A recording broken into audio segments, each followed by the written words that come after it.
So we sent our son off to college, and he came home with schizophrenia. Now our family's searching for the cure. But in the meantime, this is how we're functioning. I want to talk about what can happen. Father, mother, creator. Hey everyone, and welcome to the very first episode of our podcast titled Functioning. Now, Functioning is brought to you by OneGunn Entertainment and GTS, the end user experts. My name is OneGunn, and next to me is my lovely wife, Wendy Cannon-Gunn. I also call her Lovey. Well, thank you, OneGunn, for hosting us today. We appreciate it. We also call him Honey Babe. And thank you guys for attending today. We appreciate seeing you here. My family is in search for a cure for schizophrenia. But in the meantime, this is how we're functioning. So a couple decades ago, my son was diagnosed with schizophrenia. And of course, it was devastating to me, to our family. Mm-hmm. And honestly, it was a pretty big burden that was placed on us. And and so I went to my family, and I'm grateful that I have a family that supports me. But in their support, they also said, hey, let's make sure to keep a wrap on this. I mean, don't tell anybody. Let's keep it a secret.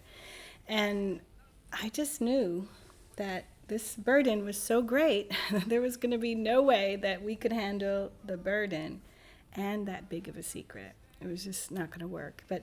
And for them and their generation, that kind of made sense, because back in that baby boomer generation, if your family members were known to have schizophrenia, they might actually come and take them away and lock them into a hospital, and they may never see them again.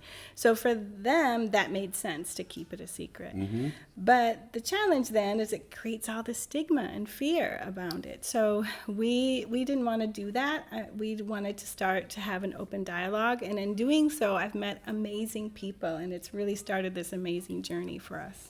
Mm-hmm. Now, as we're talking about it, our family is searching for a cure for schizophrenia. But in the meantime, this is how we're functioning.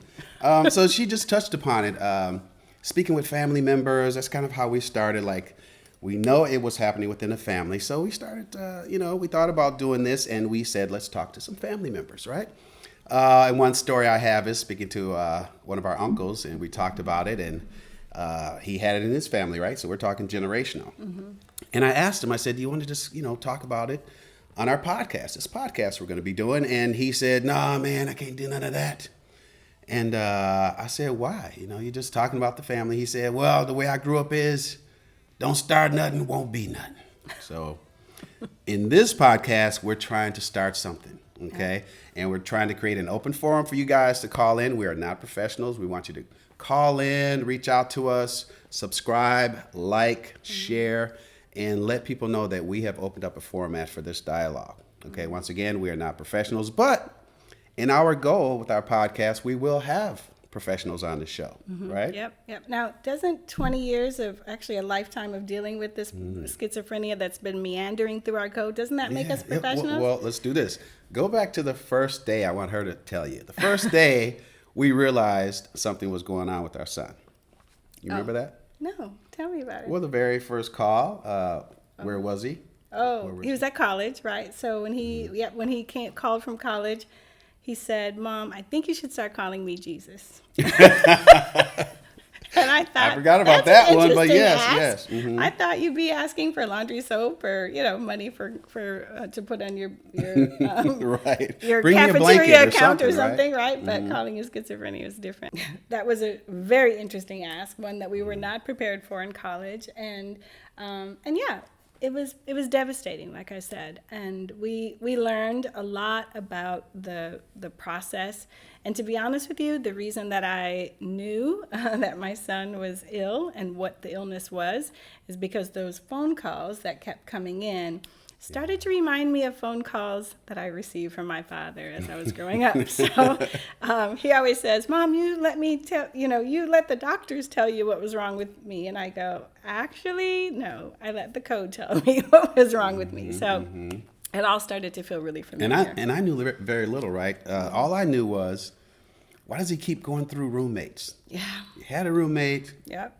one was gone, two were Yep. gone, three were gone, Right. and you're getting all the inside scoops. So. Yeah, what was going on with the college roommates, right? Yeah, and yeah. and as you guys know, that for many people who are living with schizophrenia, at what 2025 is where, for men, where it typically manifests. So we had a son that had a very promising future, right? We had, luckily for me, I had a great life with him before he got sick.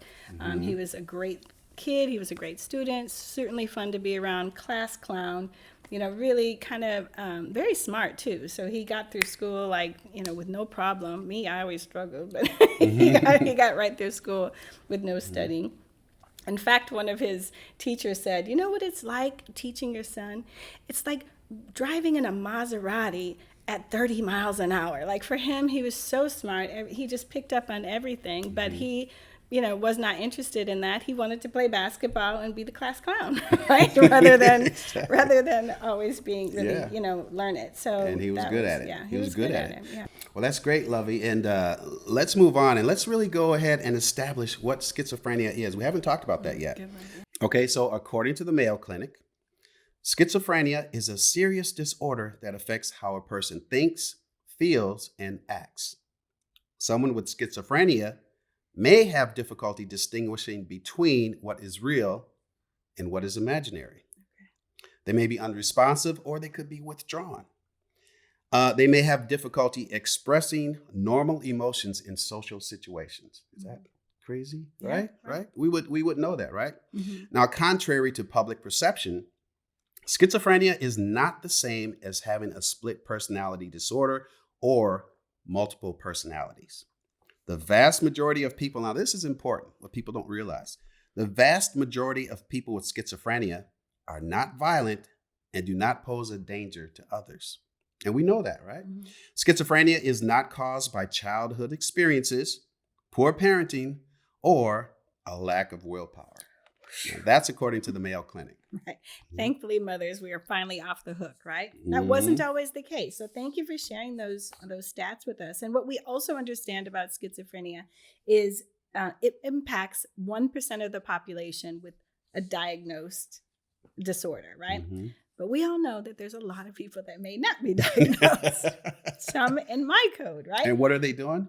They're still functioning. There you go. Exactly. Okay. They're still functioning. It, right. So, but what we want to do is, again, create this safe space where if 1% of the population is diagnosed, they have families, they have mothers, they have sisters, they have brothers, right? They have children that are out here. And how has this disorder impacted that population as well? So not just that, but even if you don't have a mother, a brother, a sister, a child with schizophrenia, it is impacting the population. In fact, I everybody knows I'm an avid Squawk Box in the Morning watcher. And there's your guy. You know it. And Jim Cramer was on there saying, hey, what is going on with the homelessness in the streets? And why isn't anybody doing anything about schizophrenia?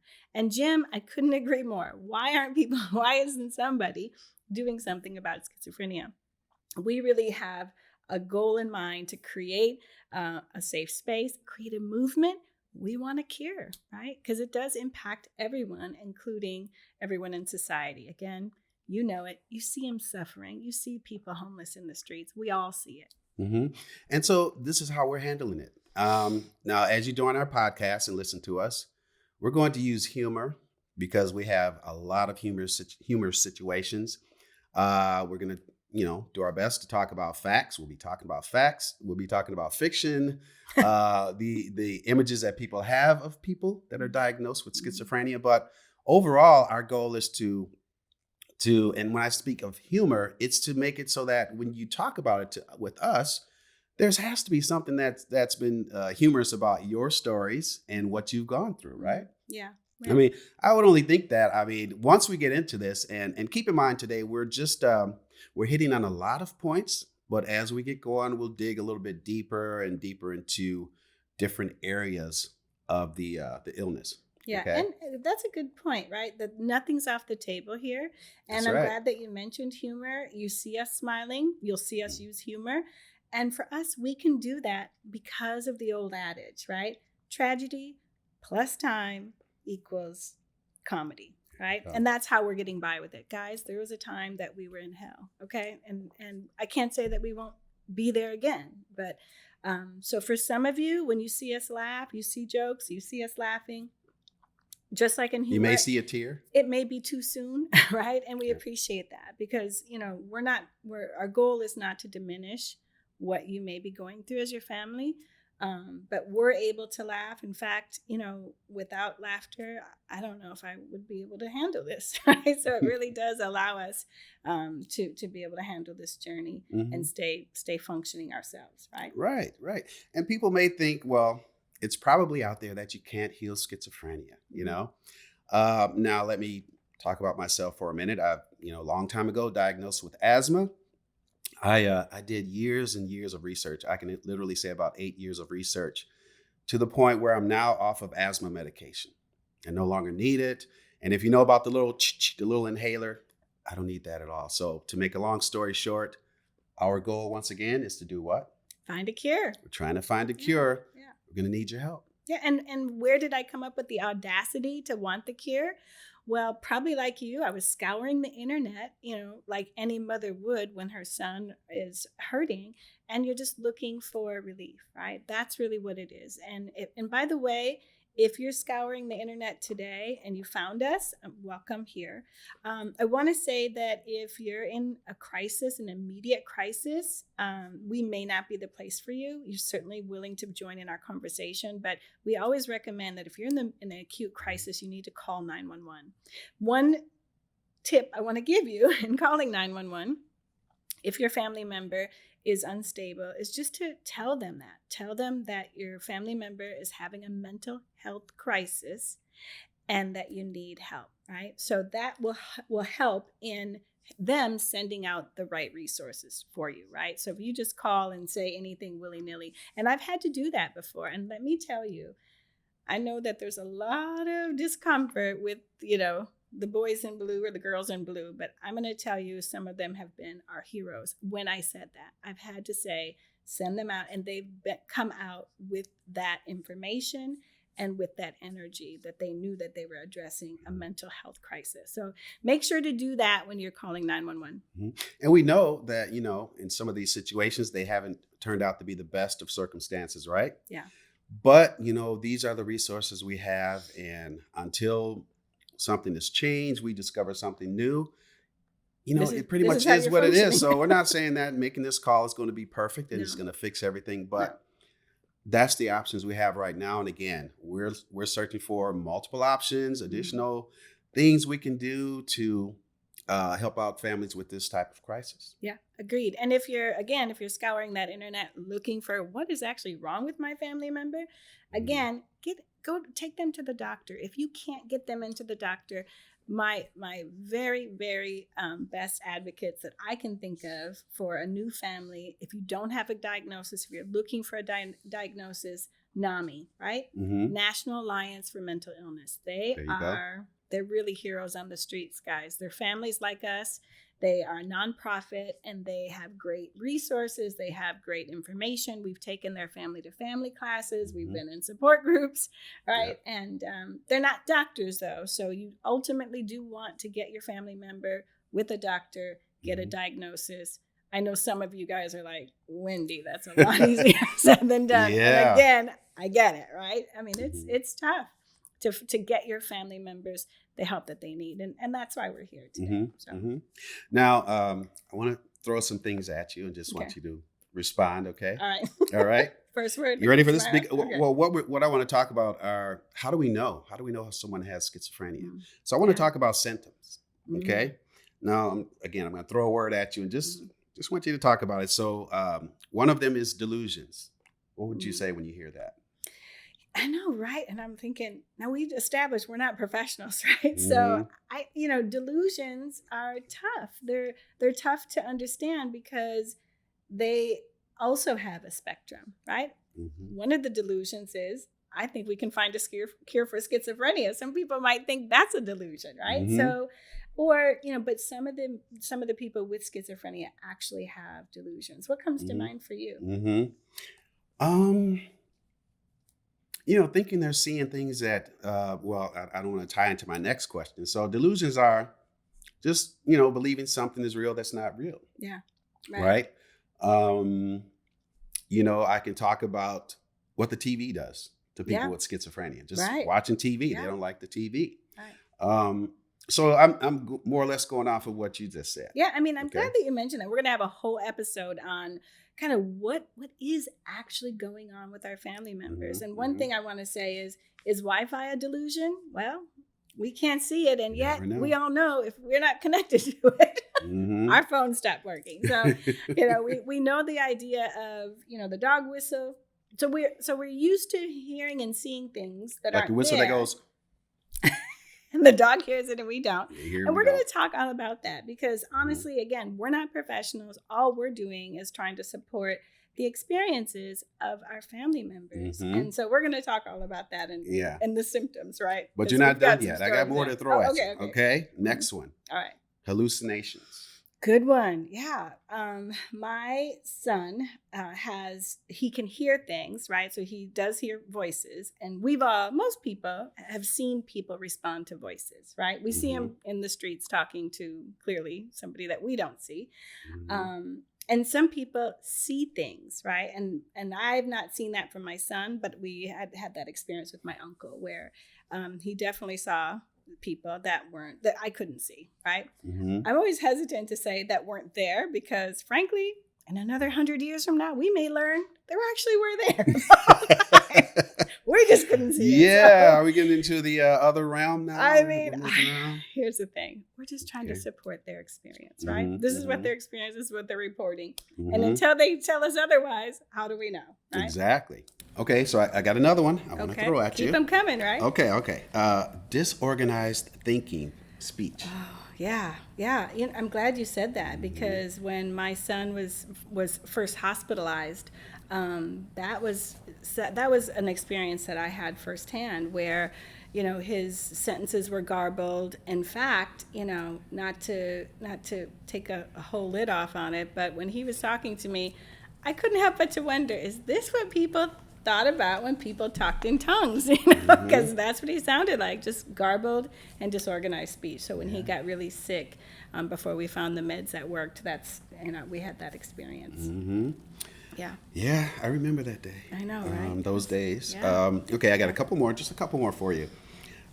Extremely disorganized or abnormal motor behavior. Yeah, that's a good one too, because just the things that we take for granted, right? There's so much that we take for granted. Organized thought, right? I'm going to get up, I'm going to go make coffee, I'm going to, get ready for work, all of those kind of organized patterns that, that we just take for granted. And for a long time, I just assumed everybody had that gift. And it's not until my son got really sick that you realized how difficult it can be. And let me say it like this. How much of a gift that is that I have that, right? That I can organize my thoughts, organize my behavior, organize my day, set intentions and know what steps to take to go in that direction. What did you just to touch upon that, I was thinking about it. And, as a kid, for talk about energy. Yeah. He wasn't afraid. I mean, you know what I mean? And now when I think about this, disorganized or abnormal motor behavior, how he'll come in like hot. Yeah. He's juiced up. He's talking about it. There's days he comes in where he's dancing and singing. He's actually a poet, so he has, he has that ability. And then it's like a different person shows up. Yeah. And he goes, I call it dark mode. To me, he goes dark and gets quiet. He's unresponsive. So I just wanted to include that as part of the abnormal motor behaviors. I got one more for you. Okay, last one. All right, let's hear it. Okay, this is kind of general, but negative symptoms.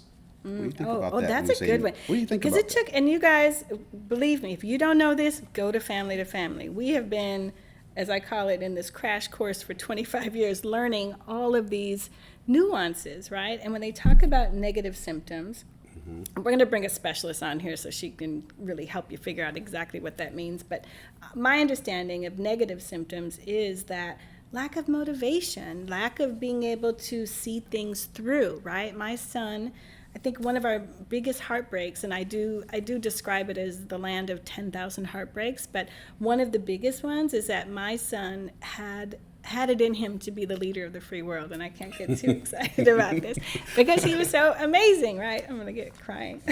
Yeah. No, he did, didn't he? Yeah. It's like, yeah. And the cool thing about him is, and I know we were just talking about negative symptoms, which kind of create abnormal functions coming from him. Right, you know what I mean? Right. But he's always energized to do stuff, and I only threw that one at you because negative symptoms come, based on what? It's based on him. It's really nothing towards us, right? Right. No, negative symptoms. He goes into his negativity, yeah. right? Well, and I'm glad you mentioned that because when technically I think the term for negative symptoms isn't negative thinking. It is their inability to create a positive experience in their life, right? They can't see things through. They can't organize. That's what they technically think about negative symptoms when they're described that way. And sorry that I was crying. I'm not going to tell you. That'll be the last tear. You'll see. Okay. You guys know it, right? That this is the land of 10,000 heartbreaks. But one of the things that was so disappointing is that my son was, like I said, the class clown, had so much charisma. He's really smart. So he did have, this really bright future. And still to this day, he's like, I can't get any of my hopes, my dreams, my aspirations off the ground. I'm just, I'm stuck here. And that's what they think about when they think about negative symptoms. Yeah. And I think also people will think about negative symptoms, taking it away from our son, but let's talk about the homeless. Yeah. Right? Think about that. Now, I'll admit, my younger days, back in the day, I was like a lot of people. We thought, why is that person homeless? They're digging in the trash. They're begging for money, things like that. I didn't know anything about schizophrenia or mental illness. I would hear people, my friends and stuff, would say, man, they'll talk about getting a job and, doing this and that, but these people can't do that. That's what schizophrenia is. They're not able to function normally. And the reason we're doing functioning is because there are people that have schizophrenia, right? Yes. Your father, for instance, held a job down for 40 plus years. Yeah. Totally retired with a great pension. Yep. He worked hard. Yep. People loved him, right? Oh yes, completely. But then there's those people that they're walking down the street and they've got carts and stuff, and everybody wants to get off their way. You don't know if they're dangerous. You've got other perceptions that come from the rest of the world. But the way I deal with it now is, I totally understand. Yeah. I'm sympathetic. We try to donate. We'll take stuff to homeless encampments when we can. And I have my thing is I can't afford to give money to everybody, right? But there's something in me that every now and then it just says, give that person some money. Or give them something, give them some food, give them some water. I watched someone the other day just call the person up to their window in the car, right? And they must have had it in a cup. They took some change and they were just dumping it in their hands. And they're in the middle of the street, so the car was in the middle lane, and the change is just going all over their hand, and this person was picking up the coin. So they literally stopped traffic. They picked up every single coin off the ground. Yeah. So I just wanted to mention that, and I wanted to kind of entice that with looking for the cure, right? Well, and can I add something on that homeless? It's not until your family member is one of those people living under the bridge that you have a different perspective. And I'll be honest, that was, again, one of the 10,000 heartbreaks that we never saw happening. Right. And we'll get into a little bit more about what creates that homelessness, but we've had a family member living in the streets.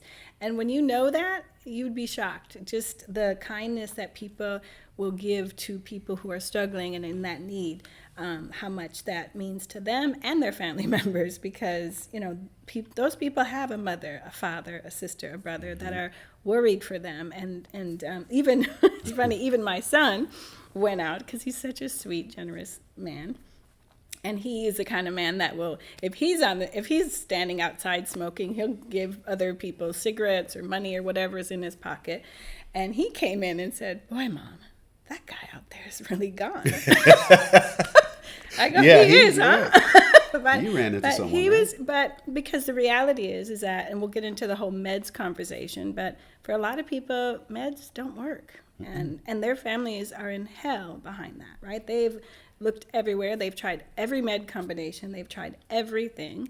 And I've been in NAMI meetings with these mothers who are just devastated because they can't find a cure, or they can't even find relief, let alone a cure. So so that homeless, scenario has definitely changed for me. Like I said, from when growing up, we're like, what's wrong with them? Why don't they just get a job? To thank God that the world has been supportive of some people living on the streets when they're in that state. Yeah, and the first thing Lovey had talked about was in the early days, she said, I'm going to find a cure for schizophrenia. And I'm like, all right, go ahead. And now I'm envisioning her, right? So she's out in the Amazon. Now imagine this with me. She's in the Amazon. She's barefoot. She's got a rope. She's climbing a tree because the leaf she really needs is way up there. Okay, so I can envision her doing that. Now, would I be there? I'll probably be on my phone. We'll FaceTime, right? I'll just be like, show me where you are. Okay, now what's that? Is that a snake? So anyway, you're not going to be there with me, right? Yeah. We are determined. Yeah. To find a cure. Yeah, I'm glad that you said that because, and kind of what prompted that, again, NAMI, they've been amazing. I'm fortunate enough to be from Minnesota, and Minnesota is probably the best in the nation, the best state for supporting people with schizophrenia or any mental health. And a lot of that had to do with the work of Paul Wellstone and his family. Go ahead, Paul, rest in peace. That he really pushed through a lot of services. And it is part of our community. I know that Minneapolis has been on the news for a lot of things lately, but we are very, very good at caring for our mentally ill people. So there's a lot of great services.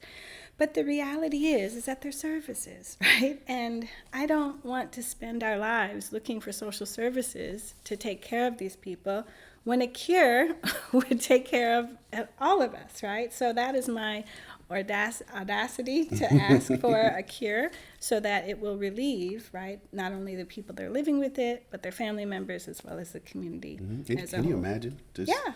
All the people off the streets, possibly. Yeah. I mean, it's just amazing to think about. Yeah. So, we want that. And would I go to the Amazon and find that berry? You know it. Yeah, I'll probably have to go too. Knows I would be. I'll be carrying a bag. They're saying, throw it down to me. Throw me that berry up there, that nut, whatever's on that tree. Throw it down to me. Yeah. And for those of you that are, we're looking, and we're actively looking, and every 6 months or so, I actively just get frustrated and go start scouring the internet looking for what's the latest. So those journeys have taken us on amazing holistic journeys. We've uncovered a lot of rocks for you, which we plan to share with you so that hopefully save you some time and share with you what has provided relief. We haven't found the cure yet. We're still looking, but we have found some sources, not only relief for us, for our son, but you had a pretty big awakening with your asthma. Right? Oh yeah. First of all, I was shocked. So this may be how it turns out, but right now, I want to go back to this before that because about the meds for schizophrenia and what do they do? Before we talk about me, say more about that. What the meds do to people with schizophrenia? I mean, how do you even get on the meds? Yeah. Do you qualify? How does that work? I mean, it's a complex road for mothers and families that are out there and advocates. I don't have to tell you, It's like if you're lucky enough to find the meds that help, then you're lucky enough to face the side effects, right? And it is that complex, right? But they just completely change you. Yeah, and those side effects are real. Now, we have been super, super, super lucky that the meds have helped bring our son back to us. But in bringing him back, we see what's lost, right? We see the physical impact for him. And what do they make you feel like? Yeah, how he self-reports, right? And so Yeah, the meds that's going to be a whole episode in itself, where we can kind of talk through that. But didn't people tell you about meds being like tranquilizers? Oh, they are tranquilizers. Just making you, we see that lethargic, walking around tranquilized. So whenever people go, why don't they just take their meds? I'm like, have you been on a tranquilizer lately? I mean, it is a tough road, and so yes, it relieves, just like the rest of us guys. Just like when you were going through your asthma stuff, you were, diagnosed or prescribed meds. Sure, it takes care of this, and then it creates these other set of problems. And so, and sometimes you're willing to take on those problems for the relief, but there are, side effects, and they're real. And there's a give and take. Now let's talk about the fun, humorous side. So our son is very he can be active as far when it comes to sports, which I think this may be part of tapping into the cure. You mean when you want to compete? You know what I'm talking about. So not only does he want to compete at every level, but he is a sore loser. Okay? But on top of that, he is the most obnoxious winner you could ever imagine. He'll talk about it for a day or two. He'll talk about, and the things we like to do is, we like to shoot hoops together. We play tennis. We play pickleball. Right. What else do we do? Even down to, cornhole. Everybody loves cornhole, right? Sure. But when he wins, he'll want to talk about it for days and days, the angles he got you from, and you almost got him. Let's review the tapes like you do in football. And why he gets so mad at me is because I'm too old to be beating him. But when I beat him, man, he's giving me praise. He's texting me every second, and then in every text that he sends me, he says, "I want a rematch." Every text comes out, "I want a rematch." So as you can see, we can cover a lot of topics here. I mean, really, schizophrenia impacts every aspect of life. And we can't wait to start exploring all of those topics, getting into them a little bit more. Again, I'm just sitting here feeling really grateful about the fact that, I am stepping out on the world stage. I was a bit nervous about. I already feel we got a few people that are, going to be coming to hang with us. Right, okay. They're on board. We didn't want to be the face of schizophrenia alone. So we appreciate you guys coming today. We appreciate you being a part of this, and we're looking forward to seeing how are you functioning. Yeah, there you go. And we want to thank you again for joining us today. Just a reminder, don't forget to like, subscribe, and share our podcast, because we're looking to have this platform just kind of be just a bunch of people talking about the subject, bringing it to the forefront, and hopefully, what do we want to do? Find a cure, right? Got to find a cure. All right. All right. Thanks, everyone. All right, All right, in the meantime, this is how we're functioning.